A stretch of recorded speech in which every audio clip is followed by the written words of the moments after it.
Bantu bagithi, bantu bagithi, bantu bagithi, please listen to me very careful, and then I wish ukuthi le video may go, and then it does not stop lonke lise South Africa. Ngiyacela into eliyenzayo libasela umlilo, lifaka abantu bakithi enkingeni, ba-attackwa ngamandla ngoba lina lilokhe libhizi lisenda ama-video lithuka ama-South African. Not all South African who does hate us. Lingakhulumi kabi, lingarespondi ngama-insult kuma-videos. Understand? Kunale gang ikhuluma inhlambi ithuka lamadoda kuma-March and March. Bona, they are thinking of trending, but they don't see that they are making a big damage to us. Sazalelwa esintwini sinenhlonipho. Let us practice what is good. Yekelani lento yokufuna ukutrenda li-insult ama-South Africa. Likwazi ukuthi silabanye bethu abase-South Africa. Abanye they are being attacked. Kuthiwa yebo amaZimbabwe ahleli isithuka. Yeah, we will face them. Behlala besita asihamba siyindawo. What is the use yokuthi wena usende i-video uku-TikTok or uku-social media utshela ama-South African ukuthi aliyindawo? What is this? Yini efika kahle kahle emakhanda ethu? Let us stop this. Lalabo abantu abalokhe besenda lento yokuthi ya ama-South Africa right into ayenzayo asuthi amashona. No, this thing is not because of Shona. It's all about Zimbabweans. Yekelani le nonsense tribalism. Sisebunzimeni. Kumele sivikelane. Kumele siphana ama-advice amahle. Kumele sikwazi ukuthi senza kanjani. How do you go? Singahamba njani ekhaya? Aluba libhizi likhuluma ukuthi asihlanganiseni imali kulabo abangakhona ekhaya abangela mali ye-transport behlanganiselwa amabhasi. Let us speak something that is sensitive. Asiyekeleni ukukhuluma lento yama nonsense ukuthi asiyindawo phakela umthakathi this ngizwe mchunu this and that. They are in their country baselizweni labo. Ukuthi thina singabakamzilikazi does not mean ukuthi kumele sizoclaim iSouth Africa ngenkani. If we have to go, guys, we have to go. Let us respect each other. Lama videos wabona ilaba bafana, we disconnect you from us. You are not Zimbabweans. Lingama aliens asazi ukuthi libuya ngaphi.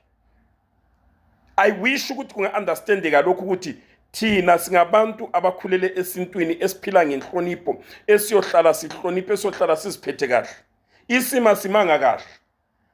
Umuntu ubhizi uyathukana nama-South African on social media. Laba bafana abawu-3 lo mdala lo ngathi kala ngqondo lo mdala uhlala udakiwe.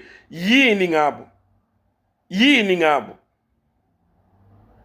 To respect other my fellow friends who are from their rural area. Ngiyazi ukuthi lingaba ngaphi. Ukuba ukuthi libuya kulesana isigodle ekhaya does not mean ukuthi lihlale liyiziqholo kuphela lentweni ekungafune ukuthi isiqholo khona. Sinayo impi yethu esibhekane nayo ekhaya. Selifuna ukuzongenela lapha eSouth Africa selithuka ama-South African bathukuthela ngamandla sebehamba beshaya abantu basekhaya ngenxa yenu. Asikho safe empilweni masilabantu abanjalo. Uma uthatha ifoni yakho ungena ku social media, think first. Ungacabangela ukutrenda, cabangela ukuthi ngele alama video eliwathumelayo alimazisa abantwana emalokishini.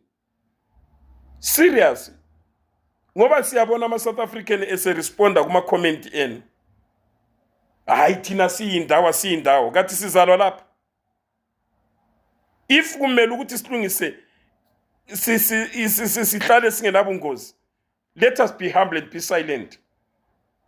Gathi ungathula ungakhulumanga ngedudula ngeMarch and March uyafa. Nanko thina we always on social media. Ngeke usizwe sikomenta ngedudula. Ukuthi umuntu uthena ngeke usizwe sikomenta ngedudula. Let us respect them. They are in their land. Although iZipra made a point ukuthi ya assist South Africa ngesikhathi kunempi.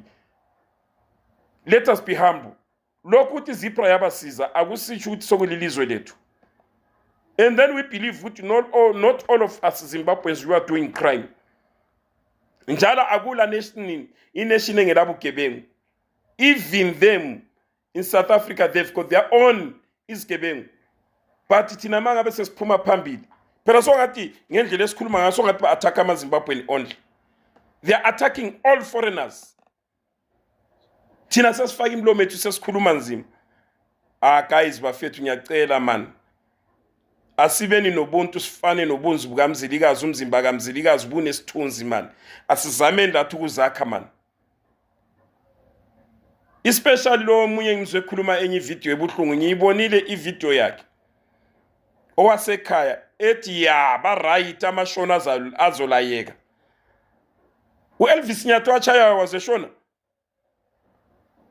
Imagine uyabungacabangi mawuthi amashona azolayeka. Elvis Nyathi wazeshona. Lo wakithi wachiswa lapha eAlexandra wazeshona. Inkulumo bani le? Lifuna ukutrenda man namaphatheni la abolileyo man.